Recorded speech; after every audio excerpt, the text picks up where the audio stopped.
大家好，我係元能光火 Ken 啊。咁就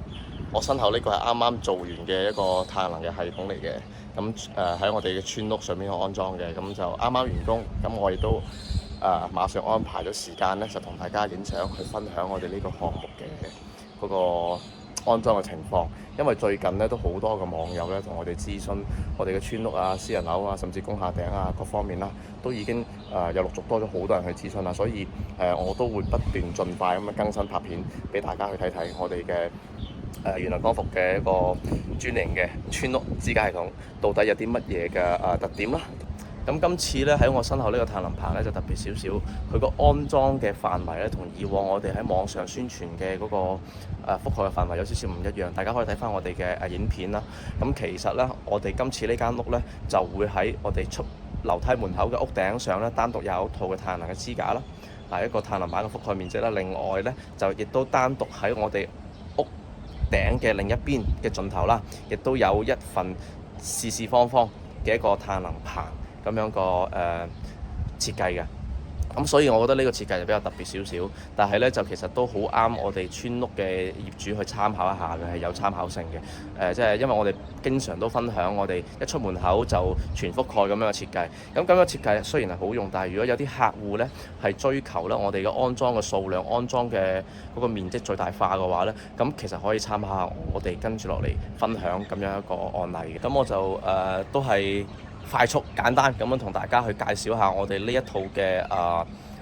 太陽能嘅設計到底有啲咩唔同啦。第一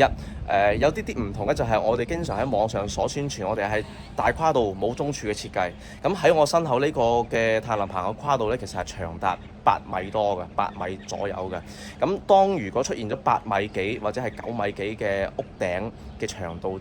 嘅情況之下呢，咁其實一般情況下我都會建議客戶呢加翻條中柱嘅，好似我手上邊手嘅呢個範圍嚇，我哋都會建議客戶加翻條中柱。其實加翻條中柱就冇咩唔好嘅嚇，冇咩唔好嘅，其實更加實用嘅。對於如果以後你有興趣去做一個圍封工程啊，或者係去拓展佢嘅話，其實加翻條中柱係冇咩唔好嘅。其實我呢條中柱呢，其實咁啱呢係對翻正我哋嗰個樓梯頂嗰個牆壁嘅。咁你日後咧，如果做任何嘅嗰個工程都好啦，其實都係好方便你去操作嘅。所以我哋先至建議客戶有咁樣一個嘅立柱嘅安排。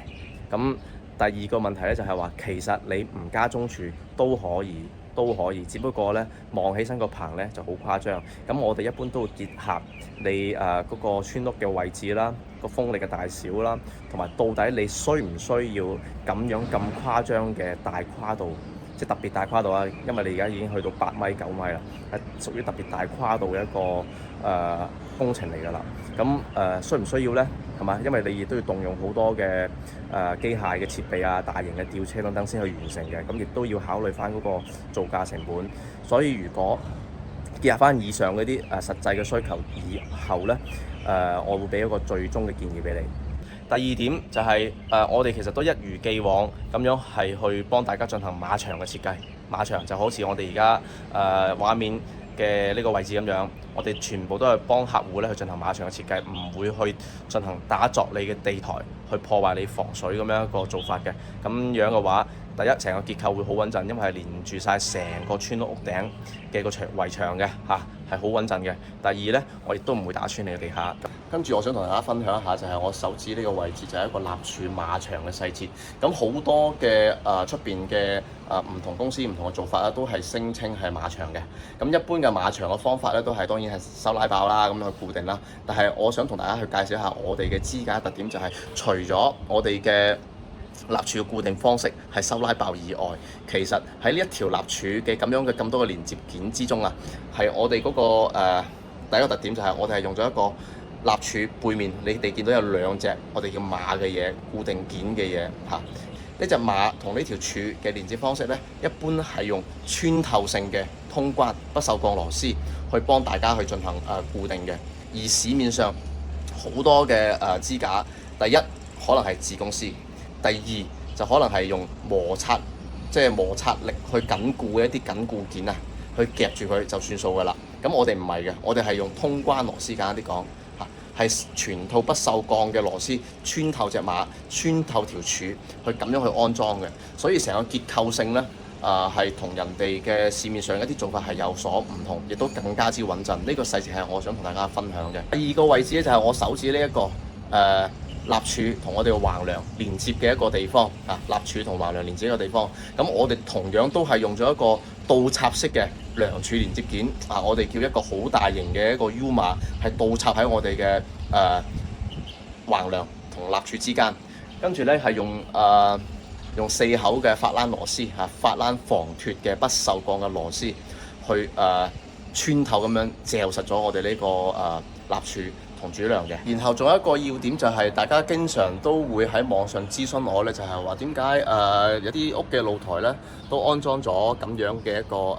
太能板喺個簷篷頂或者露台頂上面。咁係嘅，咁好似畫面上邊呢個項目咁樣啦。我嘅建議就係如果你屋頂嘅露台頂或者簷篷頂佢嘅嗰個日照嘅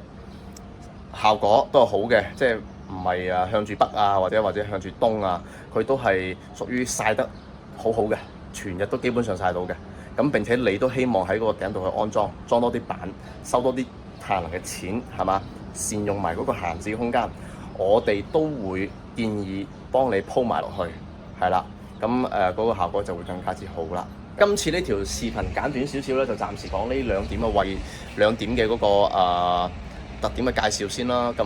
其他嘅大家可以都喺影片上邊或者圖片上邊去大概了解嘅。咁同埋我身後呢一套都係正常嘅4個系統啦。咁都按照中電嘅標準啊，一啲常規嘅要求啊去安裝好噶啦。咁就正路嘢都係啦，大家可以睇翻我哋之前或者係關於呢條影片嘅一啲相關嘅介紹，係啦，咁都係裝齊晒俾客戶噶啦，包括隔熱板啊、光管啊等等，全部都搞掂晒嘅，係啦。呢個項目係大概3日前搞掂啦，我哋都清乾淨晒個場。咁我哋嘅業主因為有小朋友就即刻已經將佢準備好嗰啲泳池啊、滑梯啊，即刻搞掂放晒上嚟喺度玩啦。所以即係都係拍呢啲片都係為咗分享一個畫面俾大家睇下。其實你哋如果有村屋屋頂或者私人住宅屋頂咁你哋都有咁樣嘅天台嘅空間未去使用閒置緊嘅，你哋都可以考慮下我哋咁樣嘅一個太陽能系統嘅做法去喺天台去安裝咁樣一個棚架，然後去放置你想放置嘅一啲物品啊，或者係